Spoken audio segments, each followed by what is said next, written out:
नमो नमः. मी दया जोशी. संस्कृत अध्ययन या यूट्यूब चॅनलवर आपल्या सगळ्यांचं स्वागत.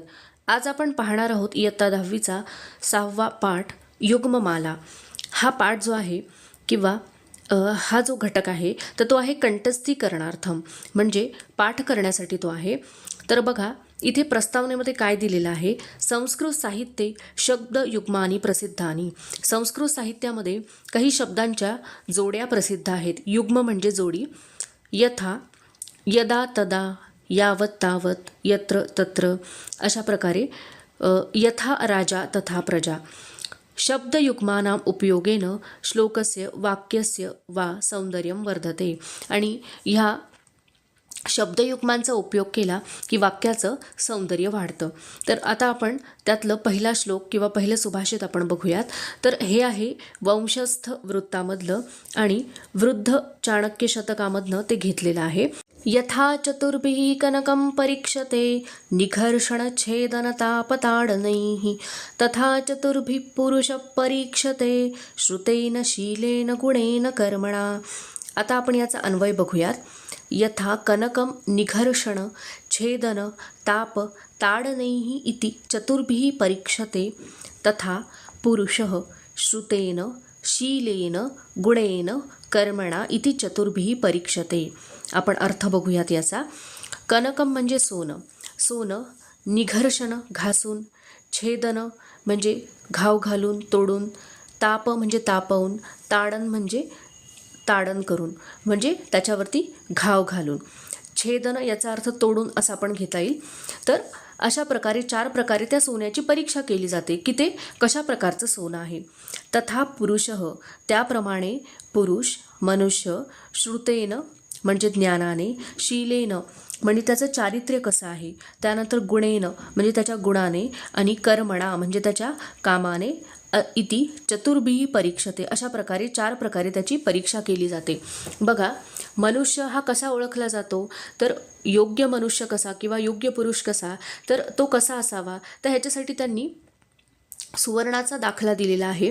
त्याचं उदाहरण त्यांनी दिलेलं आहे की सोनं कशा प्रकारे तावून सुलाखून निघालं म्हणजे ते चकाकतं, तशा प्रकारे मनुष्याची परीक्षा ह्या 4 गुणांनी केली जाते आणि तोच योग्य किंवा श्रेष्ठ पुरुष ठरवला जातो. त्यानंतर पुढचं बघा, पुढचं सुभाषित बघूयात. यत्र विद्वज्जनो नास्ति श्लाघ्यस्तत्राल्पधीरपि निरस्तपादपे देशे एरंडोपी द्रुमायते. याचं वृत्त जे आहे तर ते अनुष्टुप आहे आणि हा संग्रहामधनं हे सुभाषित घेतलेलं आहे. इथे काही संधी विग्रह दिलेले आहेत बघा. नास्ति न अधिक अस्ति, श्लाघ्यस्तत्राल्पधीरपि, श्लाघ्यः तत्र अल्पधीः अपि, एरंडोपि एरंडः अपि. याचा अन्वय आपण बघूयात. यत्र विद्वज्जनं नास्ति तत्र अल्पधीः अपि श्लाघ्यः भवति, यथा निरस्तपादपे देशे एरंडः अपि द्रुमायते. याचा अर्थ आपण बघूयात. यत्र म्हणजे जेथे, विद्वज्जनः नास्ति म्हणजे जेथे विद्वान मनुष्य नसतो, तेथे अल्पधीः अपि म्हणजे अल्पबुद्धीचा मनुष्यसुद्धा श्लाघ्यः भवति म्हणजे अल्पबुद्धीच्या मनुष्याची सुद्धा स्तुती केली जाते, कौतुक केलं जातं. आपण नेहमी म्हणतो की नाही, वासरात लंगडी गाय शहाणी, तसा हा प्रकार असतो की जेथे विद्वान मनुष्यच नाही आहे तिथे थोडासा बुद्धिमान किंवा थोडासा हुशार मनुष्य जो आहे त्याचं सुद्धा कौतुक केलं जातं. यासाठी उदाहरण हे एरंडाच्या झाडाचं उद्धृत केलेलं आहे बघा. निरस्त पादपे देशे, निरस्त पादपे ज्या प्रदेशामध्ये वृक्ष नाही आहेत, फारसे वृक्ष नाही आहेत किंवा वृक्षच नाही आहेत, तर तेथे एरंडोपी द्रुमायते म्हणजे एरंडाचं जे झाड आहे तर त्याला सुद्धा वृक्ष म्हणून पूजिलं जातं. तर ज्या ठिकाणी फारसं काही विशेषत्व प्राप्त केलेल्या व्यक्ती नसतात तिथे कमी बुद्धीच्या लोकांना सुद्धा मान मिळतो किंवा त्यांचं कौतुक केलं जातं. आता आपण पुढील सुभाषित बघूयात.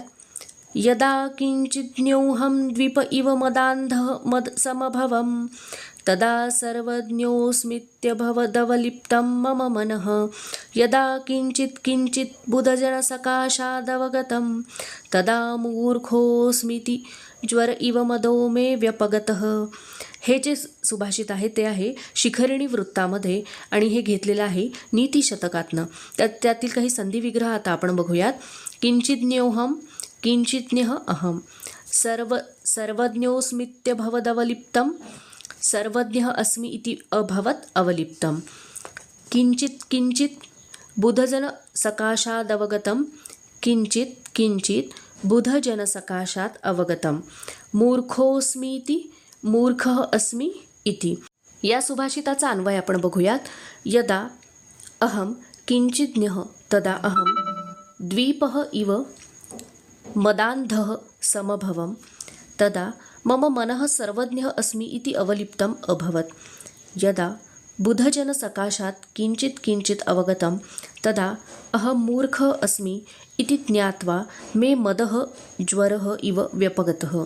बघा, यदा जेव्हा अहम किंचिज्ञः मला काहीतरी येत होतं, काहीतरी मी जाणत होतो, तदा अहम द्वीपः इव मदान्धः समभवम, तेव्हा मी हत्तीसारखा मदांध झालेलो, मदोन्मत्त झालेलो, मला खूप काही येतं असं मला वाटू लागलं.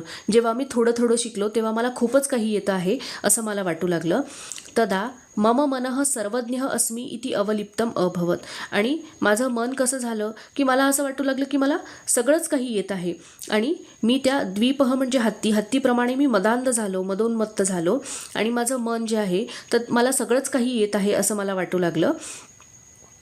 यदा बुधजन सकाशात किंचित किंचित अवगतम, आणि ज्या वेळेला मी विद्वानांकडनं थोडं थोडं शिकलो तेव्हा अहम मूर्ख अस्मि, मी मूर्ख आहे, इति ज्ञात्वा असं जाणून मे मदः म्हणजे माझा जो हा उन्मत्तपणा होता, अहंकार होता, तो ज्वरः इव व्यपगतः, एखादा ज्वर किंवा ताप कसा निघून जावा त्याप्रमाणे निघून गेला. म्हणजे मी थोड्याशा ज्ञानाने जो उन्मत्त झालेलो होतो तर ते जेव्हा मी विद्वानांकडनं शिकलो त्यावेळेला माझ्या असं लक्षात आलं की मला काहीही येत नाही, मी अगदी शून्य आहे.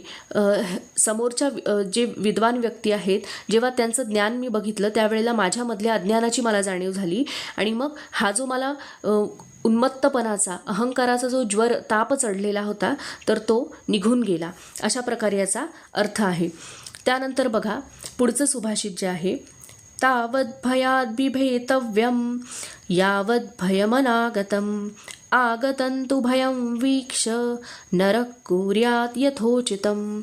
हे अनुष्टुप वृत्तामधलं आहे आणि पंचतंत्रामधनं हे घेतलेलं आहे.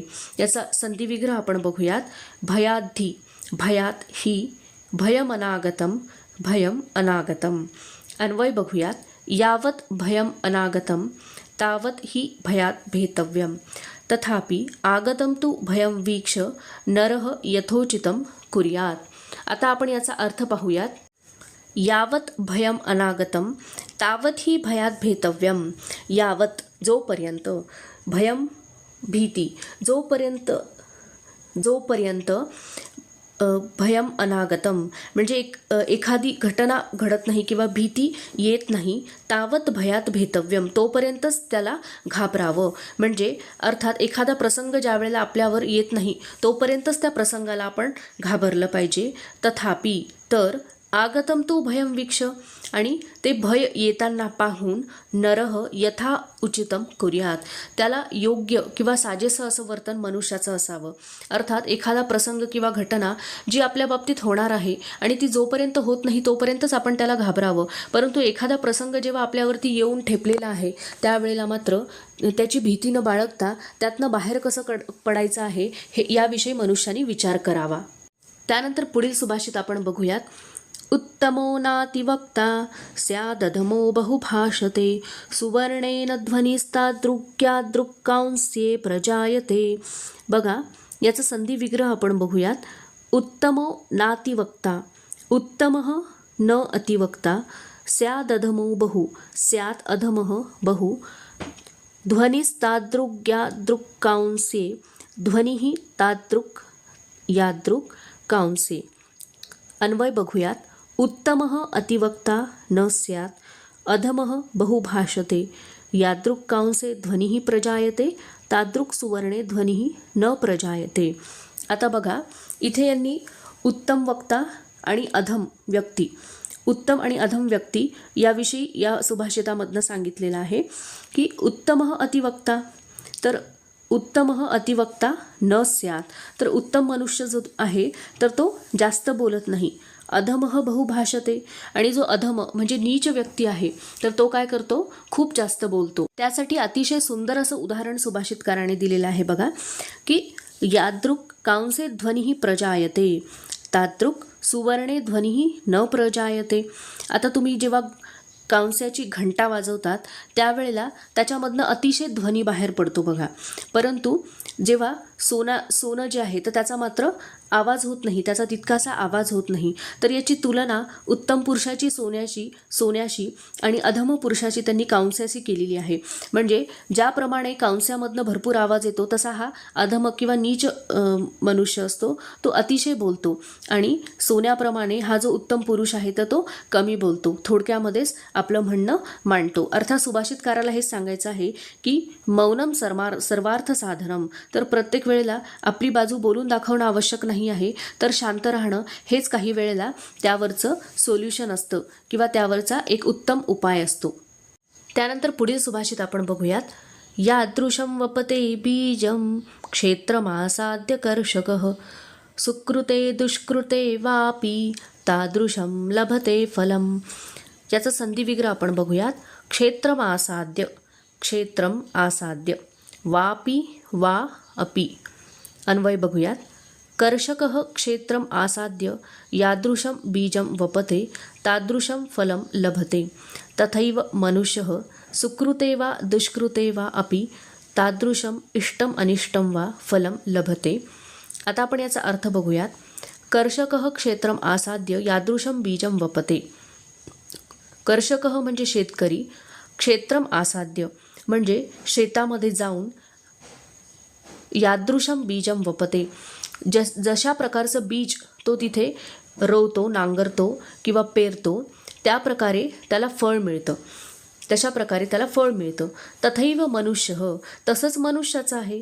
सुकृते वा दुष्कृते वा अपि तादृशं इष्टम अनिष्टम वा फलं लभते. आणि सुकृत म्हणजे चांगलं आणि दुष्कृत म्हणजे वाईट.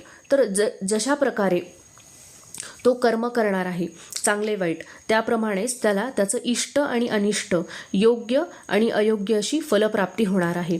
अर्थात सुभाषितकाराला यामधनं सांगायचं आहे की शेतकऱ्याचं उदाहरण देण्याचं कारण असं आहे की त्याचं बीज जर उत्तम असेल तर ते पेरल्यानंतर त्याला त्याच्यापासून उत्तम फलप्राप्ती होणार आहे.